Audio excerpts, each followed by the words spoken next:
With my incredible memory, I forgot to mention that Tex and the Van Egdoms are on their way down to Texas.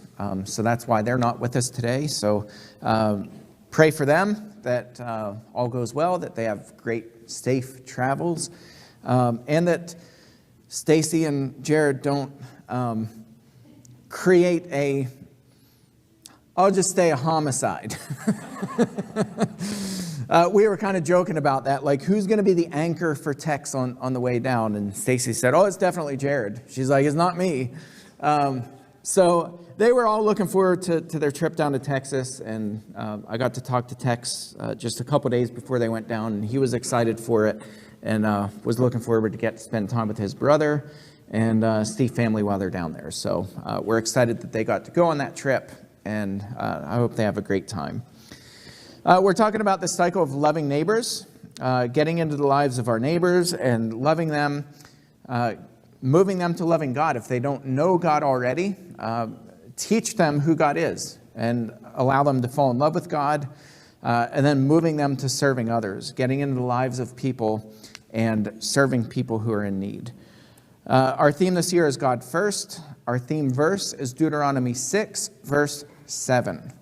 "You shall teach them diligently to your children, and shall talk of them when you sit in your house, and when you walk by the way, and when you lie down, and when you rise." This quarter, which finishes actually this Sunday, we're talking about God and family. How do you connect with God in your home together as a family? Today specifically, we're talking about God being an upholder of our lives. Just a quick question. How many people have ever been betrayed on some level? Right? We've all been betrayed. How many of you have been betrayed surprisingly by somebody who surprised you, somebody you love, somebody you're close to? Probably most, if not all of us.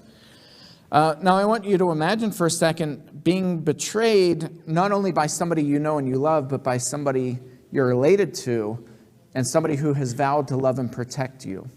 And that person betrays you not only in ways that feel bad, but in ways where they actually are trying consistently to take your life. This is the position that David found himself in, and he found himself in a lot of despair. This is a picture here of David when he's young. He's playing the harp for King Saul. And if you remember, King Saul attempted many times to murder David. He actively sought him out. He took soldiers with him, and he tried to kill him. This verse here says, Saul had come out to seek, that's a tongue twister. David saw that Saul had come out to seek his life. David, which I misspelled, was in the wilderness of Ziph at Horish. So today we're going to talk about the Ziphites, probably not a group of people that you really have heard much about or know much about. But the Ziphites were Israelites. They were from the region of Ziph, which is why they got the name Ziphites. And they were from the same tribe as David. They were related to David, and they actively were feeding information. They had spies, and they would hunt him, they would stalk him, and they would give information back to King Saul, and they kept telling him where David was. So kind of like a GPS tracker. We have modern day trackers, which, by the way, always check your car. People do put tags on your cars. It's actually pretty common, believe it or not. People put the Apple tags on your car to track you, and then they can rob you and do all kinds of different things. But they were basically what amounts to the modern day tracking devices. The Ziphites, who were part of David's family, were actively feeding information and letting Saul know where David was because they knew that Saul wanted to kill David. That was an act of betrayal that David felt pretty deeply. And so David often hid in the wilderness. He would go out, and even in the wilderness, he wasn't safe. So David would go out, he would hide, and the Ziphites would find him. A lot of times David didn't know it. He didn't know he was being stalked, and they would send that information back to King Saul. I guess before we get here, let's do the bigger verse. See if I'm smart enough to pull it up here. Here we go. So 1 Samuel chapter 23. Saul pursues David. David saw that Saul had come out to seek his life. David was in the wilderness of Ziph at Horish. And Jonathan, Saul's son, rose and went to David at Horish and strengthened his hand in God. And he said to him, "Do not fear, for the hand of Saul my father shall not find you. You shall be king over Israel, and I shall be next to you. Saul my father also knows this." And the two of them made a covenant before the Lord. David remained at Horish, and Jonathan went home. Then the Ziphites went up to Saul at Gibeah, saying, "Is not David hiding among us in the strongholds at Horish, on the hill of Hachilah, which is south of Jeshimon? Now come down, O king, according to all your heart's desire, to come down, and part shall be surrendered to him into the king's hand."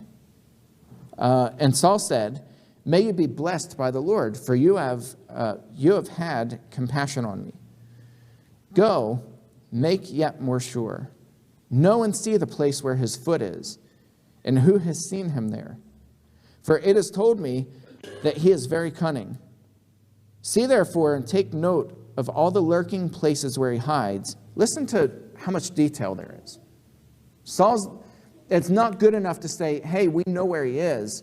Saul says, "Go back, talk to people, find out. He's really sneaky. He's really clever. Take note of all the lurking places where he hides and come back to me with sure information. Then I will go with you. And if he is in the land, I will search him out among all the thousands in Judah." And they arose and went to Ziph ahead of Saul. Now David and his men were in the wilderness at Maon in the Arabah to the south of Jeshimon. And Saul and his men went to seek him. And David was told, so he went down to the rock and lived in the wilderness of Maon. And when Saul heard that, he pursued after David in the wilderness of Maon. Saul went on one side of the mountain, and David and his men on the other side of the mountain. And David was hurrying to get away from Saul. As Saul and his men were closing in on David and his men to capture them, a messenger came to Saul saying, "Hurry and come, for the Philistines have made a raid against the land." So Saul returned from pursuing after David and went against the Philistines. Therefore that place was called Rock of Escape. And David went up from there and lived in the strongholds of En-Gedi. These are hard Hebrew words today. Who picked these scriptures? Okay, I'm going to close that out. Maybe I'll have Dave close it out because there we go. Thank you.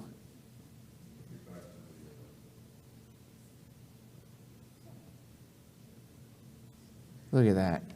It's magic having somebody back there who can control my computer. I like that.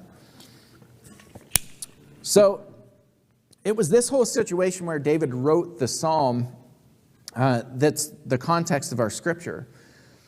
David is saying that God strengthens him and God upholds him. David was desperate. David knew that Saul was trying to seek his life. David knew that he was betrayed by his family, by the Ziphites. David knew all these things, and he simply was trying to survive. He was trying to live. And as these people pursued him, and imagine living your life that way. Isn't it hard enough to live life as it is? Anybody agree with that statement? It's kind of hard enough to make it in this life when everything's going your way. But when you have people actively seeking you and stalking you, they're stalking your every move and they're trying to kill you, it makes it that much harder. And not just that, but the king himself has the best of the best who are pursuing you. It makes it, really impossible for David to hide. It was an impossibility. And so David is living his life that way, and imagine trying to sleep that way. Right? A lot of us have anxiety at night. We think about things, or even just the busyness of the day, and your mind races. If you notice, I'm slurring words today. I've been up since like 2 o'clock in the morning because I was joking this morning. Hell's Angels decided to drive by our house at 2 in the morning and crank it wide open. Somehow you slept through it, I think. Oh, my goodness. So, yeah, I mean, if you think about that, like trying to sleep under normal circumstances is difficult. We were in the hospital visiting Christina, and because of all the stuff going on, she's having a lot of anxiety, just worrying about her health and different things. And so she's trying to, has to take sleep medication just to fall asleep at night. It's difficult enough as it is, but if you know that somebody's actively pursuing you, trying to take your life, can you imagine the nightmares? Can you imagine having a restful night ever? I don't think you would ever be able to have a restful night. It's always in the back of your mind, or really in the front of your mind, that if I go to sleep, somebody might come in and they might kill me in my sleep. And David lived with that constant fear. And so it's in that context that he writes this psalm in Psalm 54. This was written for music, so that's why the heading says to the choir master, with stringed instruments, a maskil of David. When the Ziphites went and told Saul, is not David hiding among us? We just read that passage in 1 Samuel. David says, "O God, save me by your name, and vindicate me by your might. O God, hear my prayer. Give ear to the words of my mouth. For strangers have risen against me. Ruthless men seek my life. They do not set God before themselves. Behold, God is my helper. The Lord is the upholder of my life. He will return the evil to my enemies. In your faithfulness, put an end to them. With a freewill offering, I will sacrifice to you. I will give thanks to your name, O Lord, for it is good. For he has delivered me from every trouble, and my eye has looked in triumph on my enemies." This is as he's running from people who are trying to kill him and take his life. He's given praise to God. He's saying, you're the upholder of my life. You sustain me. You uphold me. I'm going to give you praise. I'm going to give my free will offering, and I'm going to sacrifice to you. I'll give thanks to your name because it's good. Isn't that cool? And the lesson in this is that we need to be teaching our children that even in troubled times in our life, even when we face betrayal, even when we face disappointment, even when people try to destroy your life or your reputation or whatever it is, it doesn't even have to be that. It just can be life circumstances. It can be tragedy. It can be trauma. It can be the loss of a loved one. There are all kinds of things that life is going to throw our way, all kinds of struggles. It could be financial struggles. It could be, you name it. We need to teach our kids that God upholds us and that he's worthy of our praise. I see so many people embittered towards Christianity, embittered towards God, embittered towards life in general, embittered towards people, embittered towards themselves. And that becomes generational. What we teach our kids becomes generational, good or bad. If we teach our kids to complain, if we teach them that life is always out to get us and, the system's going to, break us down, and if we teach our kids those things, that's going to be their mindset. What we teach them about God and God's goodness is what they'll carry with them for the rest of their lives. It's what they'll teach their children and their children. It becomes generational. And so what we do in our home, and us viewing God as the upholder of our life, even in troubled times, becomes so vital to the future of our kids. So we have a big job cut out for us, and I know it takes discipline, it takes self-discipline. I don't think David was, being pursued and was like, I'm going to raise my hands to Jesus. I think David struggled. We see it often, where David was anxious, where David was worried, where David prayed against his enemies. Often, David prayed these imprecatory psalms where he's saying, God, just wipe my enemies out. Take them out. You know why? Because it would make life a little bit easier. And so we know David struggled, and it wasn't like, it wasn't just like, I'm going to smile because I'm full of joy. Like, I think David really, really struggled. And it was a discipline to offer sacrifice to God and to give thanks in all circumstances. But he did it because he knew that God is the upholder of his life. God is the upholder of our lives.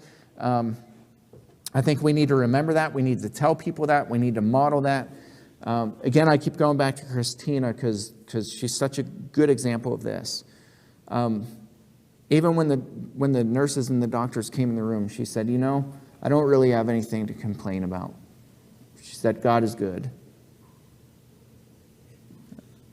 God is the upholder of our lives, and he's worthy of our praise. Let's model that for people and show people that our God is king and our God is awesome. If there's anybody this morning who's not yet taken the step to put Christ on in baptism and you're ready, we would invite you to come up, or if you have prayer needs, we're all going to stand and sing this song together.